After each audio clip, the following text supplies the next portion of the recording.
잊지 않겠습니다. 기억하겠습니다. 세월호 참사의 진상규명을 방해하는 세력 반드시 심판합시다. 참사의 진상이 규명되는 그날까지 함께하는 라디오 반민특위 시즌2 주간 브리핑을 시작합니다. 잊지 않겠습니다.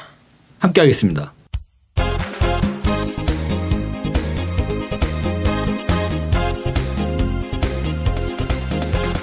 네, 참사의 진상이 규명되는 그날까지 라디오 반민특위에 함께하겠다는 약속 꼭 지키겠습니다. 그럼요. 네, 이번 주 시사 브리핑을 시작하기에 앞서 어제 제가 국정원의 앞에서 진행됐던 이 세월호 참사와 관련된 국민청문회에 갔었는데요.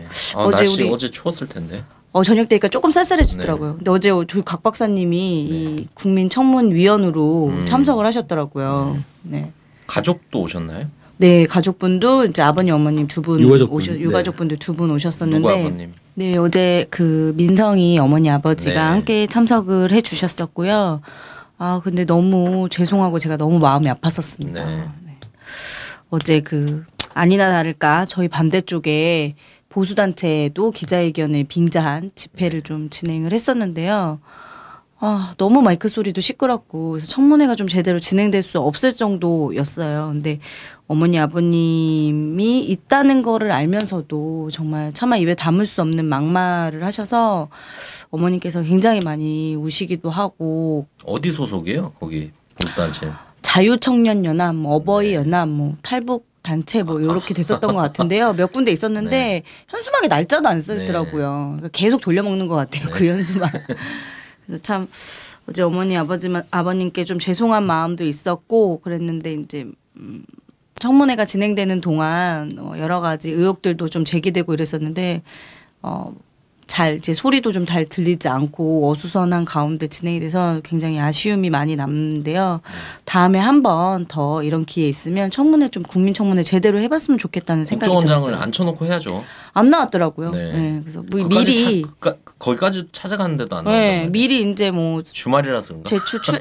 네. 출석해 달라고 제출도 하고 했는데 안 나오셔가지고 출석 요청을 했죠. 정식으로? 예, 안 나오신 게 아니라 튀어나와야 되는데 안 튀어나온 거지. 아, 그죠. 안 튀어나왔죠. 안 튀어나왔죠. 아니 국민이 오라고 하는데 왜 안 오는 거야? 지가 일요일이라서. 일요일이라서? 하여튼 그래서 안 나와가지고 거기다 이제 불참이라고 써놓고 했는데 정말 너무 좀 짜증나더라고요. 그러니까 국정원 후문이죠. 예, 국정원 후문. 국정원 후문 가시는 길은 잘 보세요. 저기 강남에 보면 헌인릉. 네. 그리고 강남 서초 예비군 훈련장이라고 하는 네네네. 버스 정장이 있습니다. 네. 그 407번. 저는 407번 타고 군사기밀 아니에요? 뭐 군사기밀이야. 버스 정장 다 나와 있는데. 그래서 407번에서 저는 복정역에서 내려가지고 갔는데 헌인릉 서초 예비군 훈련장 그 버스 정장 내려가지고 좀 걸어갔어요. 좀 걸어가니까 나오더라고요. 근데 그 국민청문회를 진행을 하고 나서 그 사람들이 아주 그냥 한마디로 생양아치 아닙니까? 근데 끝나고 나오는데요. 한 20명 정도 되는 한 무리의 사람들이 그러니까 길 건너편에 그 보수단체 집회를 하고 있으니까 저는 또 버스 타고 서울 시내로 들어가고 있어 버스 정류장 가는데 이쪽으로 오는 거예요. 그런데 이 사람들이 웅성웅성거리고 얘기를 하는데 뭔가 좀 말소리가 좀 이상한 거예요. 고속터미널이 어디로 오거는 뭐 이러면서 자기들끼리 이거다요 이거. 조선족 동포는 아니고. 그래서 근데 너무 많은 거예요. 그 사람들이. 그러더니 왜 그래 하더니 그러니까 고속터미널을 간다. 네. 딱 느낌이 저는 참 이런 생각했거든요. 어디서 저는 보수 단체에서 보니까 주로 중년 아줌마들 할머니들 이런 사람들이 주로 있던데 어디서 왔을까? 저는 보수 교회인 줄 알았어요. 네. 교회에서 이렇게 하잖아요. 근데 봤더니 탈북자들. 탈북자들 아니냐. 근데 고속터미널로 가잖아요. 이건 저의 추정입니다만. 지역에서 올라왔다. 그러니까 끝나가지고 고속터미널 가는 이유가 고속터미널 버스 타고 집에 가야 될 거 아니에요. 그리고 저 오늘 아침에 기사 보니까 어버이연합에 장부가 하나 발견됐대요. 네, 봤어요. 네, 장부 하나 발견됐다는 거 보셨죠? 2014년 4월부터 11월까지의 장부인데 이게 뭐 단순한 금전 출납부가 아니라 이 세월호 집회에 그 알바들을 동원한 내역인 거예요. 그래서 세월호 집회를 방해하기 위한 세월호 특별법 제정 반대라던가 뭐 이런 이 반대하는 집회에 동원된 이 사람들이 근데 대다수 탈북자들 이름과 계좌번호 이런 것까지 다 적혀 있었다 그러더라고요. 근데 정말 화가 나는 건 일당을 2만 원 줬다는 거예요. 네, 아 그거 보고 아니 일단은 그래서 제가 그 얘기 좀 더 드릴게요. 버스를 타고 가다가 확신을 했잖아요. 그래가지고 그 사람들한테 물어봤어요. 한 40대 후반의 아줌마 딱 물어봤어요. 국정원에서 온 거 아니냐고. 근데 갑자기 그 사람들 완전히 표정부터 돌변하는 거예요. 아닌데요? 국정원을 우리가 왜 가지? 뭐 이러는 거야. 열받잖아. 거기서 지금 세월호 유가족 욕하고 그랬지 않냐고. 하니까 아니 세월호 유가족들을 왜 욕을 합니까? 하더니 뭐 갑자기 눈을 멀뚱멀뚱하게 뭐 밖을 막 쳐다보는 거예요. 이 사람들이. 근데 그런 사람들 이제 현장에서는 화는 나잖아요. 근데 저도 막 화 나다가도 뭐 집회 때 어버이연합 할아버지들 끝나고 나서 아니 진짜 그 민성이 어머니 아버님 얼마나 우신다고 그게. 아 근데 화가 나긴 진짜로. 나는데 또 그분들이 끝나고 나서 이제 방금도 이제 경계녀가 2만 원 받았다 그랬잖아요. 그 2만 원 받고 떡 한 팩 받으려고 또 줄 서서 한 2~30명 할아버지들 줄 서 있는 거 보면 또 진짜 안쓰럽잖아요. 안쓰럽죠. 실제 왜 인생이 그냥 근데 불러온 놈, 돈 된 놈 이런 놈들이 욕을 먹어야지. 보니까 그 자유청년연합 대표라고 하더라고요. 고소 전문 사람 있더라고요. 그 사람한테 2번 고소당했어요. 2번 고소당했어요. 진짜 보니까 아무나 막 고소하더라고요. 다 고소하더라고요. 고소 안 한 사람이 없더라고요. 작년 세월호 일주기. 그 빽바지 입고 온 아저씨. 일주기 참여했다고 저를 고소해가지고 참여했는데 왜 고소라고 난리야? 무죄 받았습니다. 그래서 하여튼 그 사람이 막 얘기를 하는데 정말 들어줄 수가 없는 거야. 나조차도. 그런데다가 저는 그 사람이 얘기를 하는 건지 이게 사람이 얘기하는 건지 뭐가 얘기하는지 모르겠어요. 내가 너무 열이 받았던 건 말 못하는 애기들 데리고 나와가지고 애들한테 사상교육 시킨다고 이 얘기를 하는 거예요. 근데 저도 어저께 애기를 데리고 있었거든요. 근데 진짜 순간 막 너무 욱한데 우리 애기 말할 줄 알거든요. 말 못하는 어린애 아니거든요. 자기 생각 다 있는 애거든요. 저한테 왜 엄마 내가 열심히 배 접어서 저기다 넣었는데 누나들 왜 안 돌아와 이런 거 물어보는 애가 생각 있는 애거든요.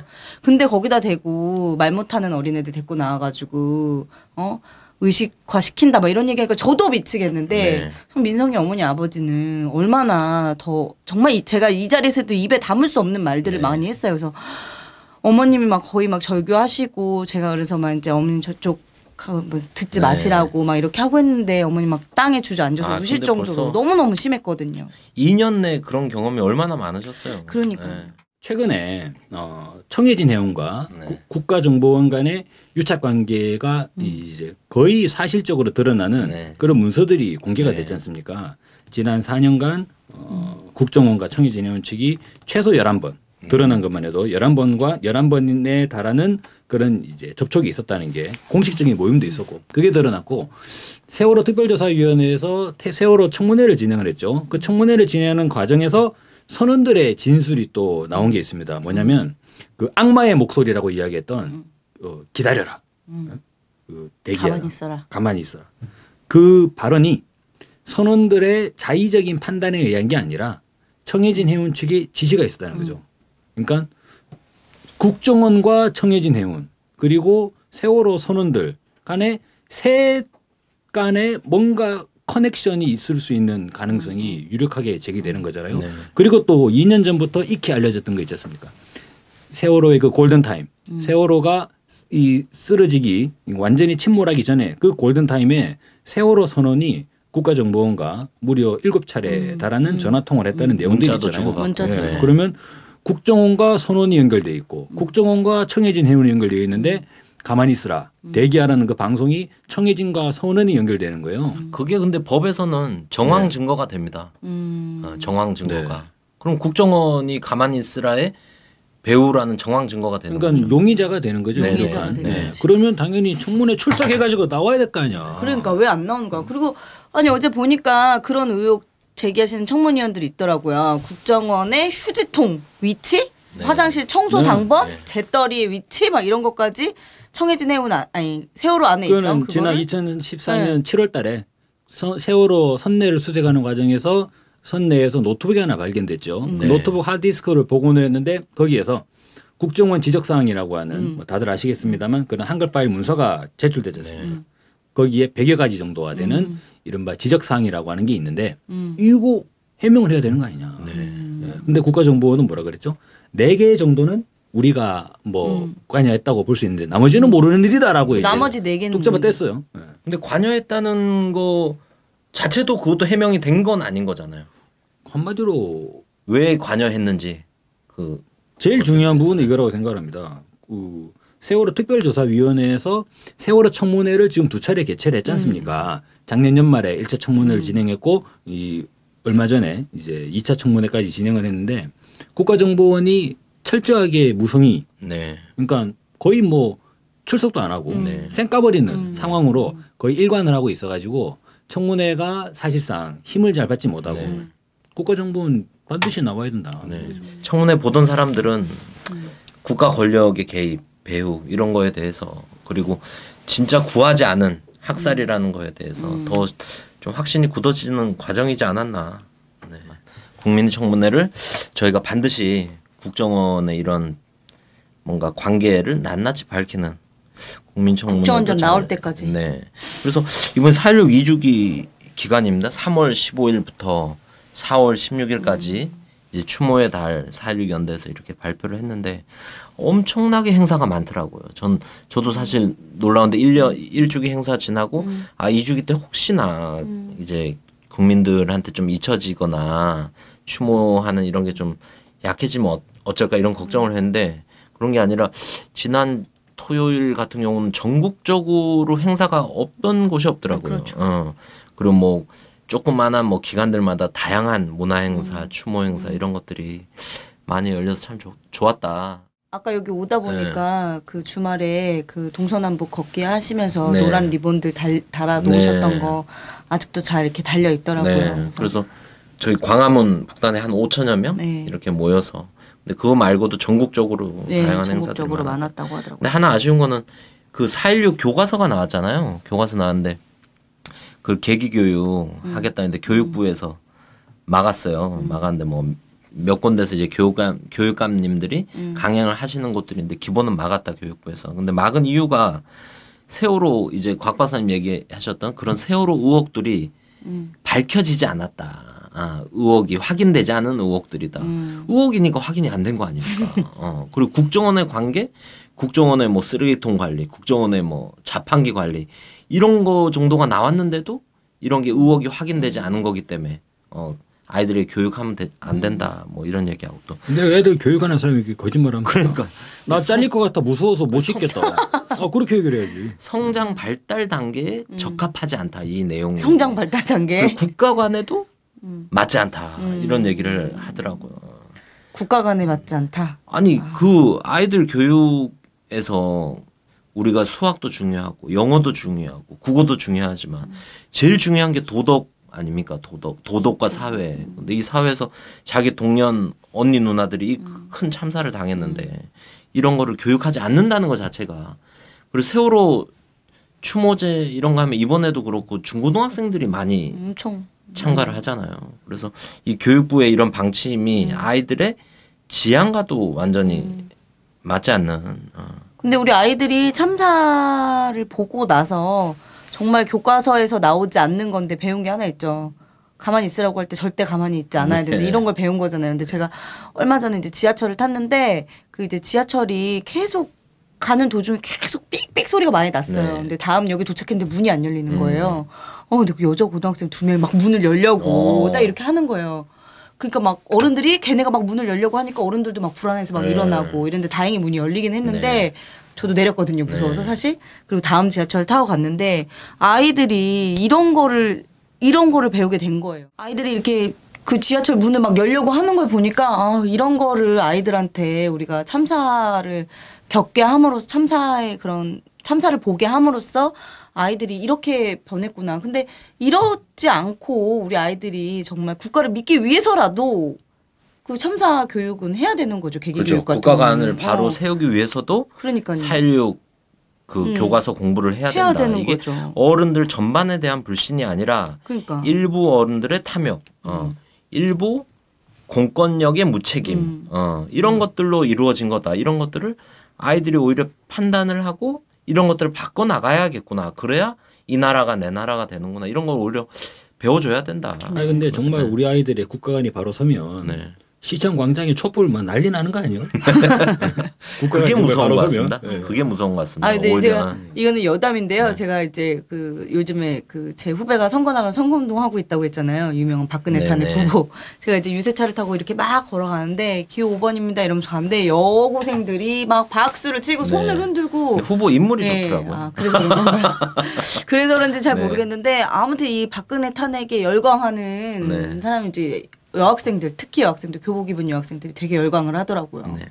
그래서 진짜 우리 각 박사님 말씀하신 대로 국가관 제대로 서면 진짜 광화문 광장에 매일 촛불을 들지도 모르겠더라고요. 그래서 또 이 2주기 맞아서 4월 9일 날 팽목항에서 4.16km 떨어진 무궁화 동산에 기억의 숲이 준공이 됐다고 합니다. 그래서 거기 안에는 이제 뭐 세월호 기억의 벽 뭐 해서 그 희생자 분들 이제 이름이나 그리고 가족들이 써놓은 메시지 이런 것도 담겨 있다고 그러고 은행나무 이걸 참 전 생각이 너무 누가 하셨는지 좋은 게 은행나무를 306그루를 심었다고 합니다. 근데 은행나무가 또 가을이 되고 하면 노란색으로 또 이제 잎이 되잖아요. 그럼 그래서 기억을 하고 떠올리고 이런 데서 너무 좋지 않나 이런 생각이 들고 그리고 이번 주죠. 이제 이번 주 토요일 날 7시에 시청이죠. 시청 광장에서 이제 범국민 추모 대회가 세월호 2주기를 맞아서 열립니다. 여기에 이제 또 많이 참여하셔야죠. 네.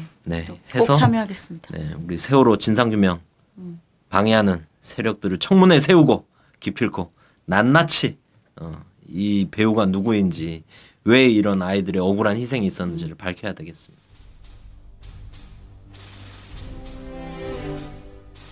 광복 70주년이었던 지난해 12월 28일 일본군 위안부 피해자들의 웃음을 절규로 바꾸고 희망을 비탄으로 만든 일이 있었습니다.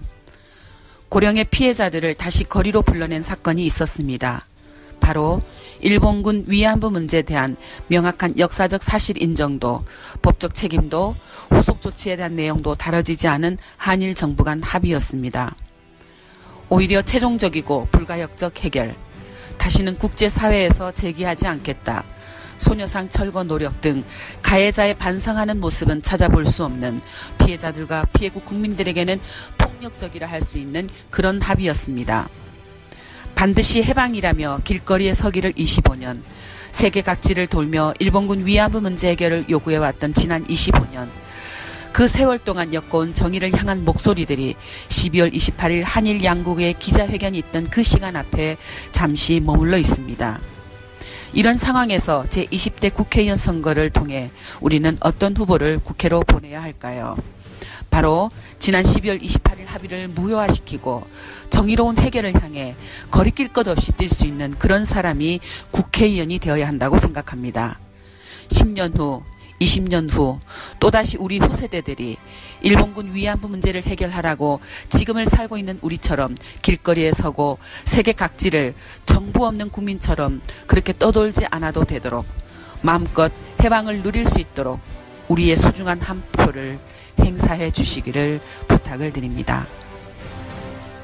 반드시 이번 총선에서 세월호 진상규명 방해하는 세력을 심판할 수 있는 총선으로 만들었으면 좋겠고요. 이번 주 주간 브리핑 첫 번째 주제는 북에서 그 신형 ICBM 엔진 분출 실험을 성공했다는 소식인데요. 북한이 그 ICBM 대륙간 탄도미사일이죠. 여기에 대출력 발동기. ICBM이 뭐의 약자인가요? 대륙간 탄도미사일이요. 너무 맞습니다. 대륙간 탄도미사일. 왜 그러시는 거죠? 네. 실험에 성공했다고 밝혔죠. 그래서 노동신문에 이제 사진 이렇게 게재된 거 보고 하면 그 뭐 우리 군에 따르면 북한이 동창리 발사장 발사대를 늘렸기 때문에 거기에 맞는 대용량 로켓 개발을 하는 게 당연한 순서라고 본다. 이렇게 밝혔죠. 그럼 인정하는 거네요? 인정하고 로켓이다. 있는 거죠. 예, 대용량 로켓이라는 걸 인정하고 있고 이거를 인정하면서 그 광명성 4호 지난 2월 7일인가요? 네. 발사했던 은하 3호 로켓이라고 하죠. 요거보다 출력이 크고 더 멀리 날아가는 로켓을 개발하려고 하는 것으로 보인다. 그거는 이제 국방부의 주장이고, 국방부 그러니까 2월 7일에 발사한 광명성 4호, 네. 그 광명성 로켓이었죠. 광명성 사실상 은하 3호다라고 하는 거는 이제 그 국방부 쪽에서 주장. 나오는 이제 이야기인데 날아가는 궤적이나 이런 것들을 뭐 살펴봐야겠죠. 그에 대한 논란들은 뭐 다양하게 있습니다. 근데 이번에 이 북한이 뭐 주장을 하고 있지 않습니까? ICBM은 저기 인터컨티넨탈 발리스틱 미사일 이거에 정말이에요. 아 저는 의심하지 않았습니다. 네, 정말로 이게 그냥 대륙간 탄도 미사일을 네. 영어로 하면 그렇게 돼요. 그냥.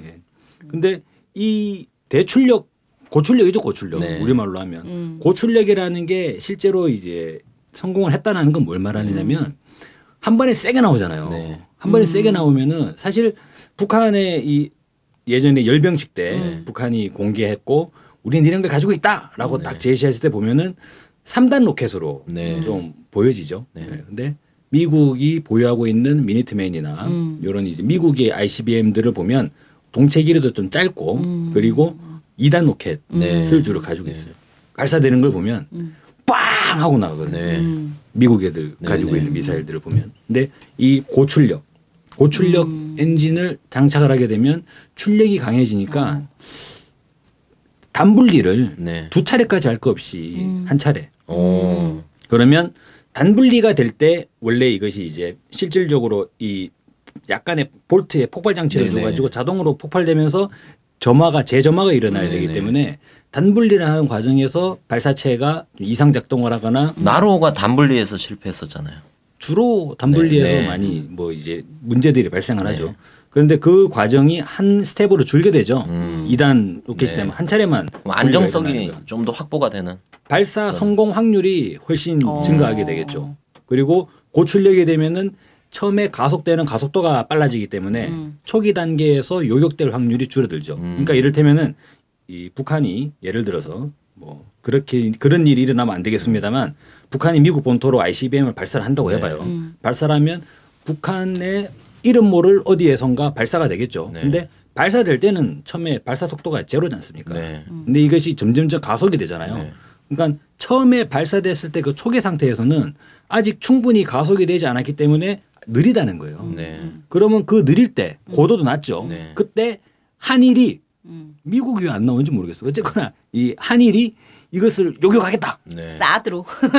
그게 이를테면은 이제 뭐 선제적인 뭐 사드가 될 수도 있고 한국형 미사일 방어라고 하는 이제 KAMD 뭐 이런 그런 개념이죠. 근데 고출력이 돼버리면 초반에 가속이 팍 돼버리니까 마치도 그런 거죠. 저희들 이제 동네 자동차 타고 가다가 스포츠카 타면 어떻게 돼요? 붕 하고 그냥 가는 거잖아요. 그러면 초반부터 붕 날아가 버리면 이제 하다가 요격을 훨씬 어려워지게 되는 거죠. 예. 그런 면에서 상당히 미국 입장에서 보면 워싱턴에는 위협이다. 그러니까 좋아. 북이 뭐 ICBM 가지고 있어. 붙어보자. 라고 계획을 입안을 한다 하더라도 다시 재검토할 수밖에 없는. 그리고 북한에서도 그렇게 표현하더라고. 이게 다른 형태의 타격을 할 수 있는 로켓이 개발이 된 거다 이런 표현을 하더라고. 그래서 고출력이라서 이게 뭔가 막 러시아 전문가 이런 사람들 분석은 하더라고. 불꽃이 되게 깨끗하고 길쭉하게 빠진다. 이러면 방금 얘기하신 그런 의미를 얘기한 것 같아요. 그 전문가가. 빨리 가속이 붙고 멀리 날아갈 수 있고. 그래서 초기 단계의 요격이 사실상 불가능해지는 거고 단분리의 횟수가 줄어들기 때문에 발사 성공 가능성이 높아지는 거고 그러면 이제 미국 입장에서 보면 마지막에 최종 종말 단계에서 그러니까 이제 대기권 재진입할 때 그때 요격할 수밖에 없는데 그러니까 미 본토에서 요격을 하는 거죠. 위험 부담이 크죠 그러면. 애들 이제 심장이 쫄라쫄라 하는 거죠 이제. 우리가 사드를 살 필요가 더 없어졌네요. 아니 그 얘기도 하더라고요. 군사 전문가 한 명이 2013년에 북한에서 그 김정은 위원장이 뭐 군사 지휘관들 모아놓고 지도 그려놓고 빨간 줄 그어가면서 미국이 어디를 때리자. 어느 순간이 되면 지휘를 할 테니 때려라 이렇게 지도 한번 나온 적이 있었잖아요. 근데 그 지도가 그 지옥의 지도가 현실화된 거다 이런 표현을 누가 썼더라고요. 군사 전문가가. 근데 지금 북한이 하나의 흐름을 보게 되면 맨 먼저 소형 핵탄두를 공개했죠. 그러다가 대기권 재진입 실험. 네. 그래서 대기권 재진입 때 이제 매우 높은 마찰열이 발생을 하는데 그 마찰열을 극복할 수 있다라고 주장하는 실험을 진행을 했고 그리고 얼마 전에 고체 연료 실험을 했어요. 고체 연료 실험은 이제 연료를 아예 장약해 놓은 상태가 되니까 그렇죠. 임의의 순간에 바로 발사할 수 있게 되죠. 그래서 그동안 한미연합군 이야기에 오던 발사 조짐이 보이면 우리가 선제 타격하겠다라고 할 때 그 한미연합군 이야기하는 대북 선제 타격을 사실상 무용화 시켜버리는 거 아니에요. 순간적으로 쏴버리는데 어떻게 이것을 징후가 보일 때 선제적으로 대응할 수 있느냐. 근데 이 다음에 이번에서 고출력 엔진을 공개했다는 거예요. 실험을. 그러면 머리끝부터 발끝까지 한번 쭉 훑고 지나가는 게 되죠. 이제 최첨단의 그러니까 맨 윗부분 최첨단이라고 하는 게 기술의 첨단이 아니라 그러니까 맨 미사일의 첨단 부분에 이제 캡부터 시작해 가지고 내부의 소형 핵탄두 그리고 실제적으로 동체의 연료 그리고 추진체의 엔진 흐름이 하나가 완결되는 거잖아요. 그러면 이거는 발사하지 않았는데 북한이 ICBM 발사한 거 있습니까? 없잖아요. 아직. 발사하지 않았는데 사실상 발사와 같은 효과를 거둬버리는 거죠. 발사 직전이네요. 발사 직전 다 보여준 거네요. 검증은 된 거다 지금. 이미 발사한 것과 같죠. 발사한 것과 같죠. 이거 이렇게 좀 볼 수 있을 것 같습니다.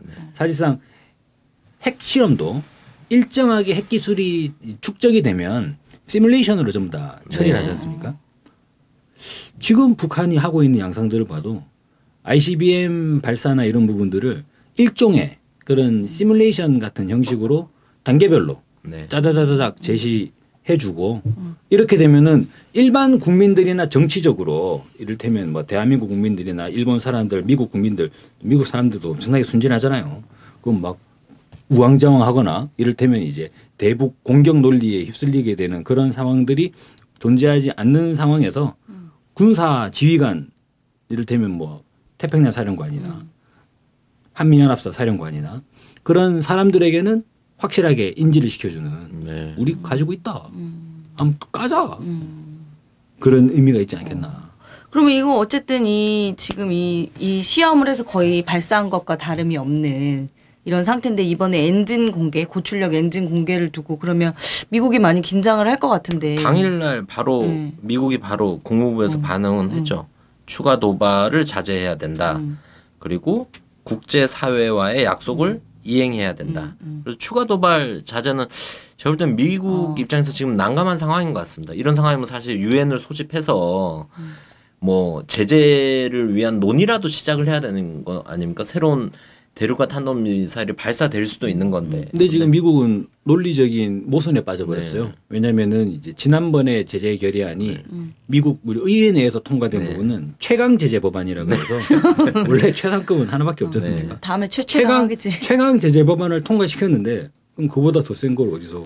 근데 이제 제재라는 표현을 들어도 이게 관심이 안 가는 게 항목들에 제재가 벌써 90년대 초반부터 그 동굴 아파 사유주의 무너지고 난 다음부터 30년이 된 거잖아요. 30년 동안 제재를 했는데 제재를 당하는 나라에서 386 컴퓨터도 못 들어간 나라에서 인공위성이 올라간다고 하고 뭐 그런 군사 강국이나 가지고 있는 대륙간 탄도미사일을 시험 그 발사를 할 수 있는 각종의 준비를 갖춘다는 것 자체가 이미 미국이 기존에 해오던 유엔이 기존에 해오던 제재는 안 먹히는 거예요. 다시 평가가 다시 돼봐야 되는 거 아닌가. 북한 당국의 입장에서 보더라도 이미 기존에 이제 학습 효과가 있기 때문에 딱 판단을 할 것 같아요. 뭐냐면 1차 핵실험했는데 유엔 제재했어. 2차 핵실험했는데 유엔 제재했어. 3차 핵실험했는데 유엔 제재 또 했어. 그럼 이번에 또 핵실험 하는데 제재하겠어요 안 하겠어요? 하겠죠. 당연히 할 거 아니에요. 한다고 보고 할 거 아닙니까? 그런데 제재가 과연 효과를 발휘할 수 있겠나? 효과 제대로 된 효과를 발휘할 수 없는 상황인 거죠. 조금 약간 특이한 거는 미국이 근데 매우 건조하고 차분하게 입장이 나왔다는 거예요. 추가 도발을 좀 자제해달라. 국제사회의 약속을 이행해달라 그러는데 국제사회의 약속이 어떤 약속을 의미하는지 딱 분명하지가 않더라고요. 사실 유엔 제재는 약속이 아니잖아요. 일방적으로 그냥 제재를 유엔이 그럼 그거를 북한에게 북한이 반드시 지켜야 될 의무를 그렇게 요청을 하는 건 맞지 않겠다. 제재를 하면 되는 거고.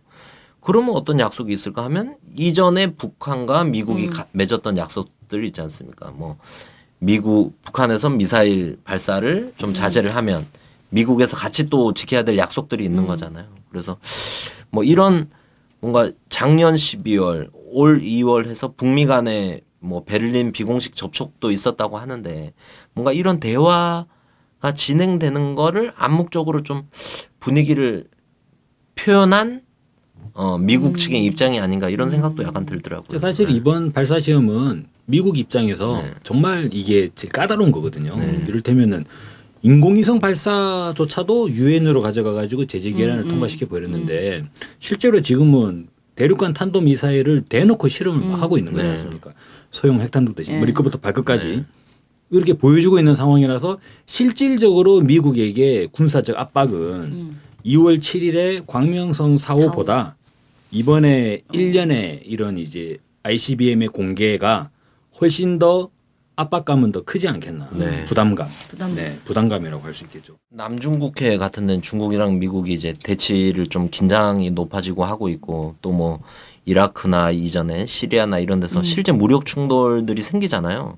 근데 저희는 그 외국인들이 볼 때는 더 긴장된 지역이라는 거죠. 그렇죠. 북한과 미국 간에 지금 오가는 말이나 남쪽 정부의 대응 이런 것들이 대신 거기처럼 뭔가 저희가 기관총을 들고 뭐 뛰어가면서 싸우고 뭐 탱크로 밀고 오면서 싸우고 이게 기본이 아니라는 거죠. 지금 이 한반도에서 대치된 무기들은. 그래서 그만큼 전쟁 양상이 다를 뿐이지 위기감은 더 있다. 그래서 이게 뭐 총선도 앞두고 있고 하지만 이 문제를 경각심을 가지고 저희가 평화를 지키기 위한 이런 노력들이 필요한 오히려 고도로 필요한 시기 아닌가.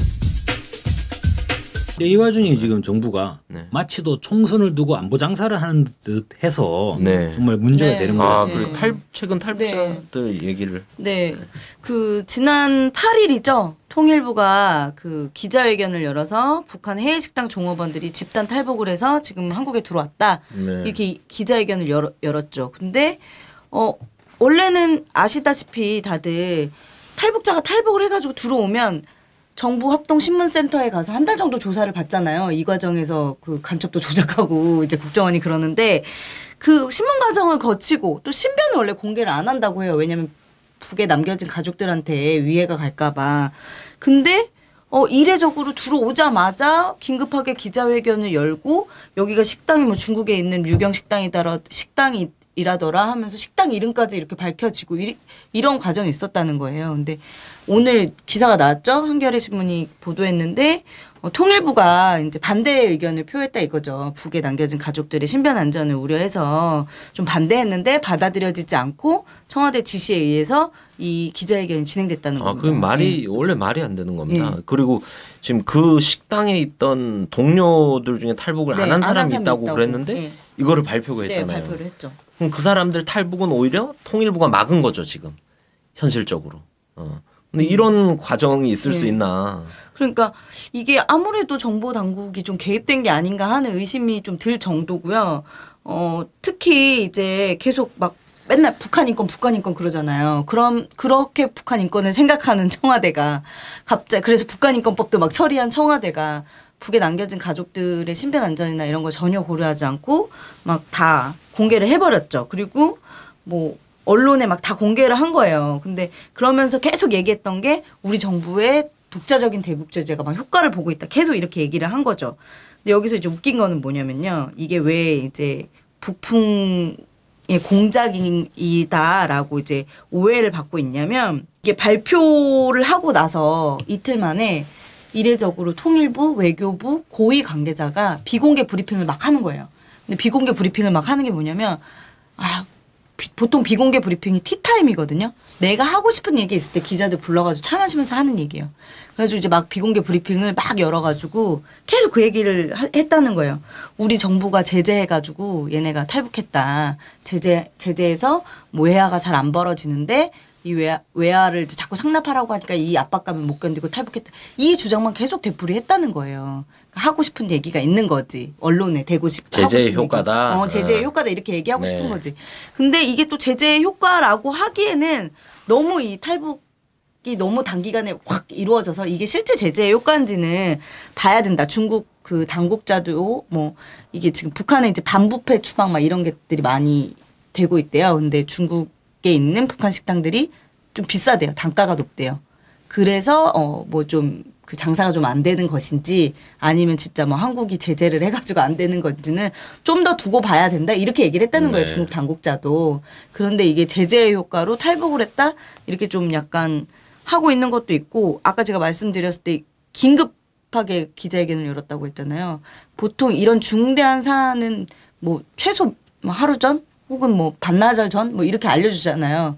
30분 전에 기자들한테 문자 땡 때린 거야. 긴급 기자회견 예정. 그러니까 기자들이 뭐지 하고 딱 왔더니 이 내용을 발표를 했는데 정작 기자들이 질문하는 거는 구체적으로 답변해 줄 수 없다.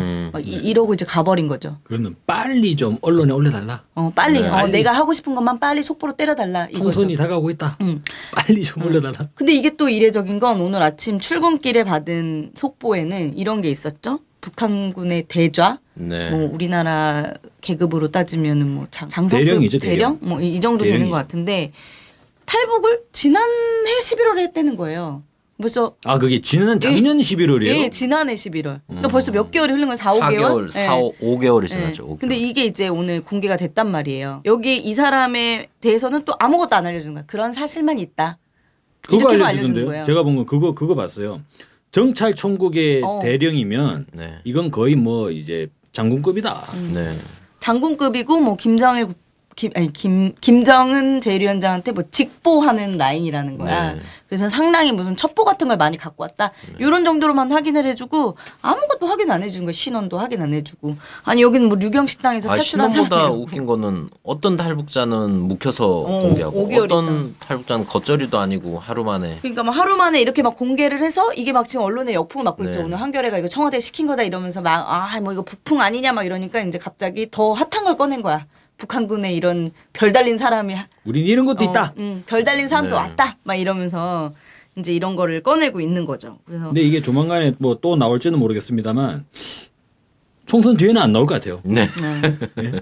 대체를 보면. 그러니까 이제 뭐 막 채 무르익지도 않은 사건도 터지고. 그러니까요. 이미 작년에 이제 캐캐묵은 사건도 터지고 이러는 거 보면 총선 끝나면 또 없지 않을까. 네. 근데 정찰총국 되자면 저희가 그 오늘 페이스북에 그 간첩 조작 사건 담당하는 변호사님이 글을 하나 올렸더라고요. 민변에. 네. 그냥 간첩 조작 사건의 총 책임자가 지금 탈북했다는 그 대좌인데. 그렇네요. 네. 정찰총국. 대남 사업을 그리고 그런 얘기도 하더라고 언론에서 대남 관련 정보를 술술술 이제 엄청나게 많이 취득을 했다. 네, 그래서 그 사람이 아닐 거라는 거죠, 이 변호사는. 사실상 그 사람일 수가 없다. 왜요? 네? 실제 그런 남쪽 공안 기관에서는 저 사람이 북에서 지금 대남 도발을 책임진 사람인데 대남 도발은 이어지고 있지 않습니까? 공안 기관의 입장에서는. 근데 책임자는 국정원에 온 지 벌써 5개월이 지났는데. 아니 근데 다른 사람 세워가지고 계속 도발할 수 있잖아요. 하여간 그래서 이런데 허술한 게 있지 않은가 실제 이 사람의 신분도 확인을 해봐야 된다. 근데 탈북자들 신원과 관련해서는 저희가 이제 작년 뭐 이런 탈북자 몇 분 만나 뵈면 탈북자 대부분이 9할 이상이 함경도 출신들이잖아요. 그렇죠. 그리고 함경북도. 네. 그리고 근데 함경도에 살던 사람이 9할 이상 넘어오는데 탈북을 넘어온 사람들 태반은 김일성 종합대학 출신이라고. 네, 이런 허술한 게 있다. 신원 확인해서 거짓말이라는 거죠. 근데 제가 들은 부분은 그게 지금은 이제 탈북자 3만 시대잖아요. 탈북자 데이터베이스가 깔려 있어가지고 그거를 이제 전부 다 파악이 가능하다고 하더라고요. 그러니까 자기 이력을 속이거나 이것도 다 옛날 얘기고 지금 시기는 뭐 합동신문센터 거기에 딱 들어가게 되면 아마 그렇게 저 같아도 그렇게 할 거예요. 3만 명 데이터베이스 딱 만들어 놓고 어디 출신입니까? 저는 뭐 김일성 종합대학 뭐 몇 년도에 뭐 했습니다. 그러면 그래야 뭐 그 동창생 데리고 와가지고 이 사람 아냐고 대진해 보면 딱 나오잖아요. 근데 요즘 공무원들이 그렇게 일을 열심히 태양의 후예 보니까 송중기는 엄청 열심히. 네. 근데 그것도 특이하네요. 그 이번에 집단 탈북한 사람들 합동 신문센터 가지도 않았던 거잖아요. 그러니까 그게 이상한 거죠. 네. 가지도 않았는데 한국 드라마를 보고 한국 사회를 동경해왔다 막 이런 얘기했거든. 빠르게 한국으로 올 때도 이제 제가 볼 때는 한국 공항기관에서 쓰는 비행기가 활용이 된 것 같은데 이렇게 빨리 움직이는 정도면 하긴 뭐 비행기 타고 오면 금방 오겠죠. 이 정도면 기획 탈북 의혹도 생길 수 있다 이거. 기획 탈북일 수 있고 기획 탈북이면 이건 국정원 작품이죠. 그럼요. 네. 알겠습니다. 이런 게 청소년 부풍이 그리고 무엇보다도 탈북자 합동신문센터에 신문을 하는 주체가 국정원 아니에요? 네. 근데 그러면 이 사람들을 신분을 공개할 거냐 말 거냐는 거는 통일부가 결정하는 게 아니라 당연히 이거는 국정원이 결정해야 되는 거 아니냐. 그럼 국정원은 왜 이 사람들의 신원을 공개할 것을 허가를 했을까? 드러나 있지는 않지만. 박근혜 언니가 시켰다니까. 그래서 이게 뭐 청소년 북풍이다 얘기가 지배적인 것 같습니다. 지금 지배적인 것 같고 또 박근혜 대통령 지금 빨간 옷 그러니까 유세로 지금 언론을 달구고 있지 않습니까? 이렇게 이례적으로 정부 기관들이 착착착 움직이는 거죠. 통일부가 반대했지만 박근혜 대통령이 공개해 딱 이렇게 해버리고 통일부는 긴급 기자회견을 30분 전에 공지하고 긴급 기자회견을 하고 그다음에 외교부 통일부가 동원이 돼서 이제 기자들 불러놓고 비공개 브리핑하고 뭔가 냄새가 되게 나요. 근데 국정원은 여기서 하나도 국정원에 국자도 안 나오고 있거든요. 냄새가 막 나는데? 냄새가 막 나는데도 있는 거죠. 그런데 이게 지금 부풍 공작이다라고 이야기하고 있는 국민들이 굉장히 많다는 거야. 또 시작이네 뭐 이래 버리는 거죠. 87년도 김현희 김현희 얘기를 빗대서 하는 분들도 많더라고요. 뭐 이런 공작들이 그러면서 이제 신문들 그렇게까지 보도해요. 선거 전에 이런 공작이 있었고 이런 공작이 있었고 이런 공작들이 있었다라는 것들이 이제 또 딱 나오고 하니까 우리 국민들이 또 현명하게 판단하실 수 있을 거라고 생각하고요. 이제 하루 앞으로 다가온 이 선거를 짚어보면서 지금 벌써 이 사전투표 기간을 비롯해가지고 부정선거 의혹이 엄청나게 나오고 있거든요. 사전투표 하셨어요? 네, 저는 사전투표를 했어요. 겁나서 못 하겠더라고요. 저도. 그러니까 저 하고 후회했어요. 한 표지만 이게 혹시 어떻게 될지 모르니까. 하고선 좀 약간 후회가 되더라고요. 왜냐면 제가 이제 사전투표 딱 했는데 하고 나니까 어디서 뭐 봉이남이 뜯겼다더라. 10곳이 넘더라고요. 뭐 이게 안 붙여갖고 왔다더라. 막 이런 거예요. 근데 이제 선관위가 부랴부랴 막 이런 의혹들이 이게 다 그 시민의 눈이라고 자발적으로 시민들이 감시 소중하신 분들이지. 부정선거 감시를 위해서 이렇게 하시는 분들이 다 그 참관 같은 거 갖다가 다 발견한 거거든요.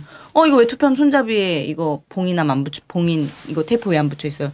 이거 왜 훼손됐어요? 막 이렇게 해가지고 잡아낸 게 10곳이 넘는다는 거예요. 대응이 너무 웃기더라고요. 그 봉인이 뜯겨졌는데 그래도 자물쇠가 잠겨 있으니까 괜찮다고 하고. 그러니까 봉인이 뜯겨졌는데 자물쇠를 열고 넣었는지 말았는지 알게 뭐야. 자물쇠는 우리가 가지고 있는 게 아니잖아요. 우리가 갖고 있는 게 아니잖아. 그러면서 또 바로 또 근데 바로 이렇게 선관위가 그걸 내가지고 이거마다 고유 번호가 있고 홀로그램이 돼 있어서 한번 훼손이 되면 다시 붙일 수가 없고 뭐 이렇게 얘기하는데 고유 번호랑 홀로그램 똑같이 생긴 거 하면 되는 거잖아요. 근데 이거는 국민을 그야말로 무시하는 전형적인 사례라고 봐요. 그렇죠. 만약에 생각해 보세요.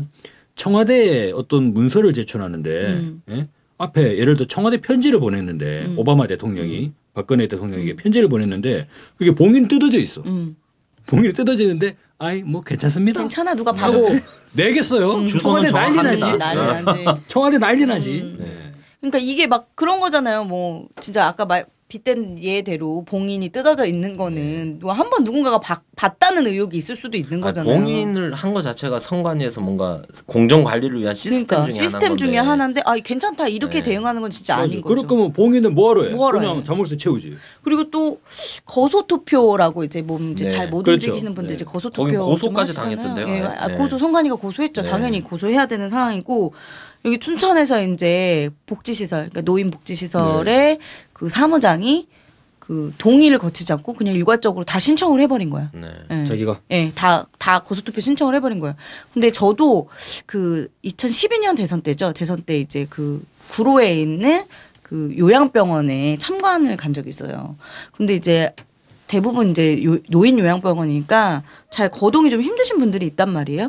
근데 한 60 먹은 아들이 와가지고 80 넘은 엄마 휠체어를 끌고 기표소에 막 같이 들어가려고 하는 거야. 그래서 아이 뭐 하시는 거냐고 송관이 저거 왜 제지 안 하냐고 막 했더니 뭐 엄마가 팔을 못 움직여서 아니 말이 팔을 못 움직여서 자기 다시 찍어주려고 한다는 거죠. 아니 기표소 안에는 절대 두 분이 못 들어간다고 막 그러는데 막 난동을 피우셔가지고 결국 경찰을 부르고 막 그랬었거든요. 근데 송관이가 그걸 보고도 제대로 제지를 하지 않더라고요. 이번에도 SNS 사진도 떴어요. 그냥 이 사전투표 전반 분위기가 엄청 엉성하대요. 허술하고. 그래서 그 기표소 칸 하나가 되게 넓은 칸이 있어갖고 네. 둘이 들어가자 해서 둘이 들어가서 찍었다고. 둘이 같이? 네. 그 사진 찍어갖고 사전투표 3.15 왠지 3.15 부정선거 생각나는데. 네. 뭐 이런 것뿐만 아니라 되게 웃긴 것도 하나 있어요. 뭐냐면 조훈현 씨 아시죠? 그 새누리당 비례후보 바둑. 조훈현 바둑으로. 조훈현 씨는 이제 그 기원 같은데 이제 선거운동을 가가지고 누구랑 이렇게 대국을 더 주는 거야. 네. 근데 그거 선거법 위반이 아니래. 프로는 그러면 안 되는데 사실. 근데 돈 받고 움직이니까. 그러니까 그 돈 그냥 기부행인 거잖아. 어떻게 하면 네네. 유권자한테 기부행인 거잖아. 근데 그건 된대요.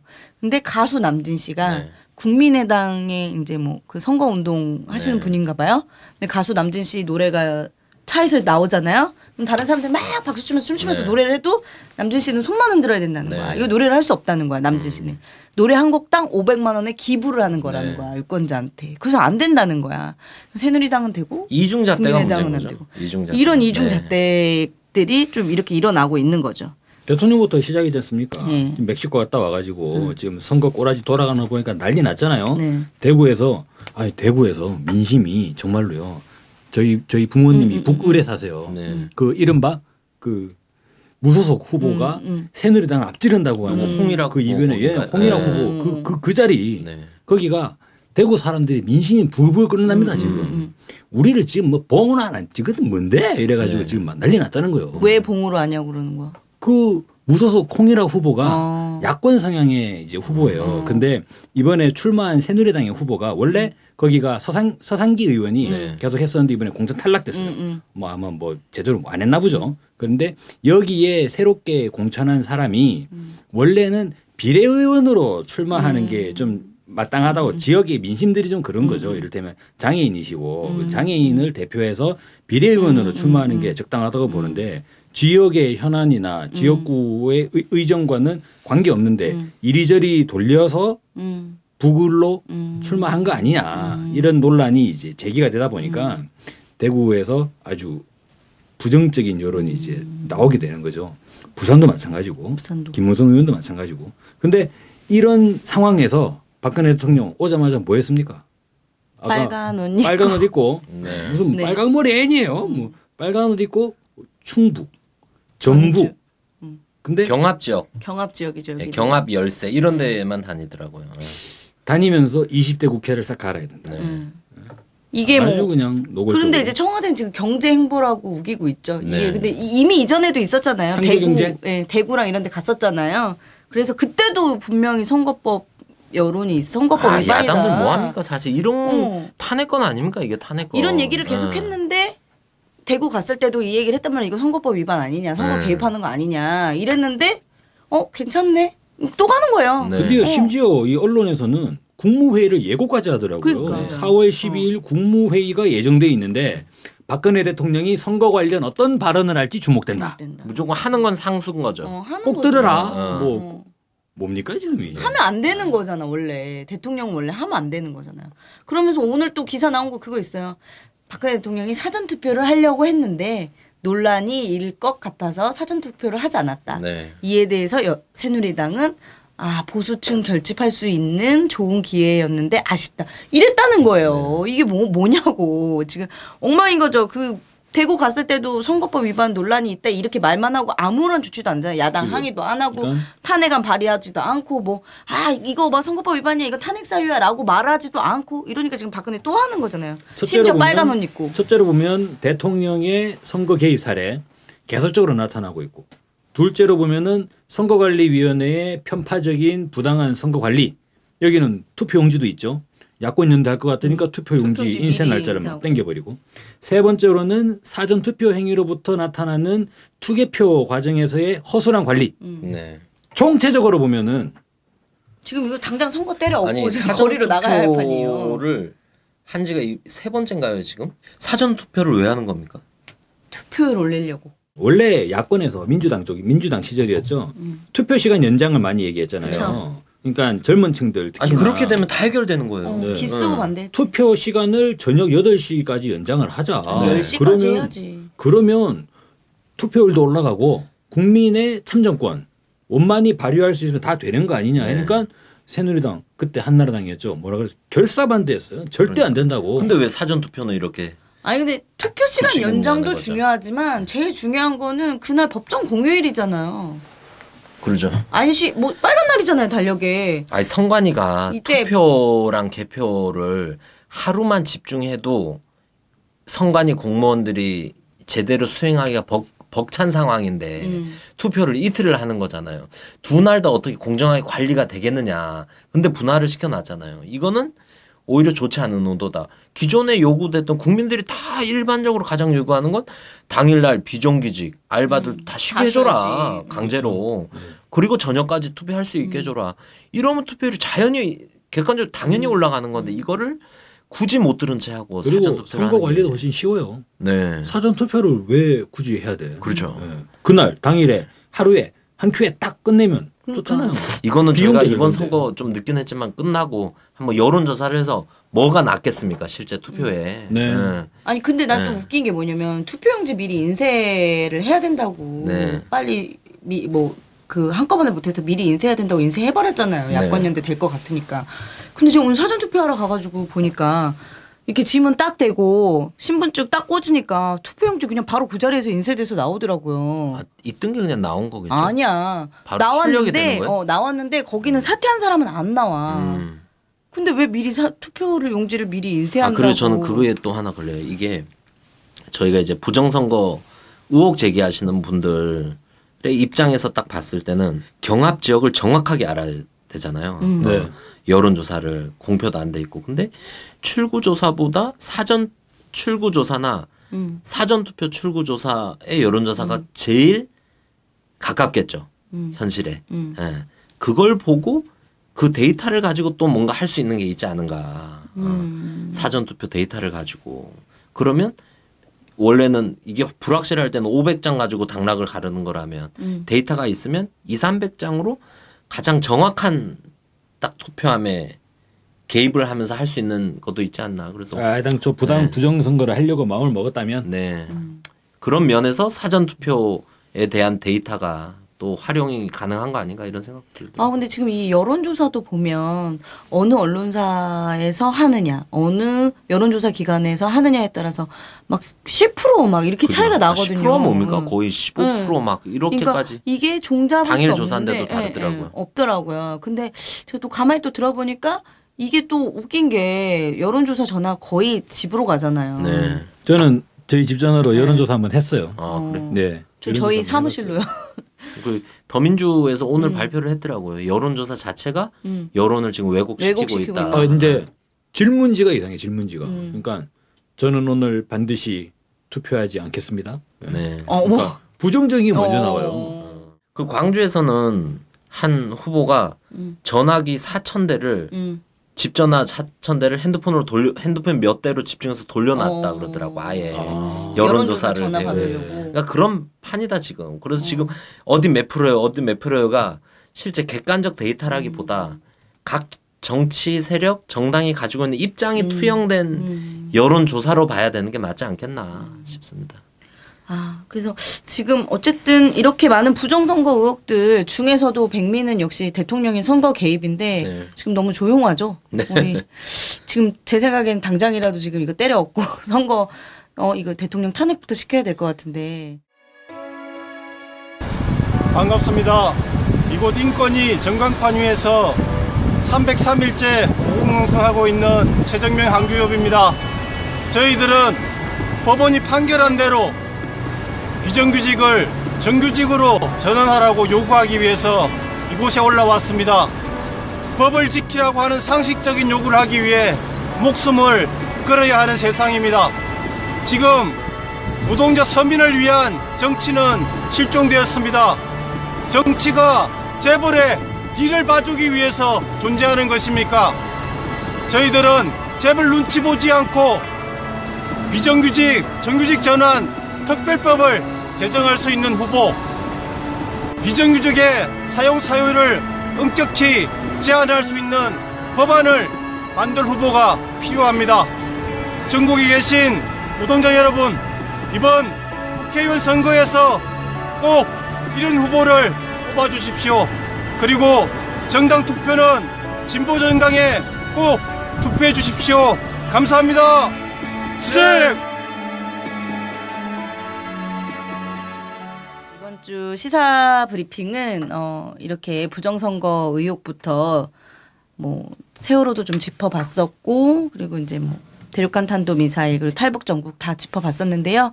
내일 투표한 날이죠. 네. 네. 끝날 때까지는 끝나지 않은 것이다. 네. 그러니까 6시가 돼가지고 투표가 종료됐다고 총선이 끝난 게 아니에요. 네. 이제부터 시작이에요. 네. 그래서 4월 13일 밤 새벽까지. 네. 네. 4월 14일에 선거 결과가 100% 네. 다 개표되는 그때까지 우리 시민들 꼭 투표도 하시고 또 그다음에 개표되는 그날까지 뭐 부정선거 의혹 있으시면 언제든지 시민의 눈 어플에 제보를 좀 해주시기를 부탁드리겠고요.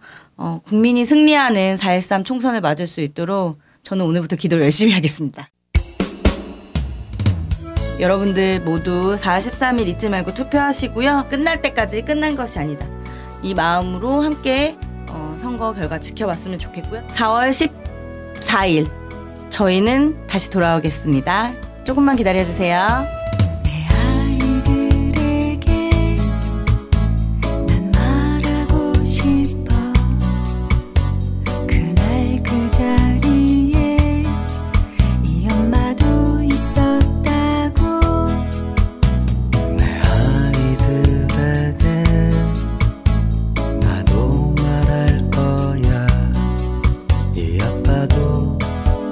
자리에 있었다.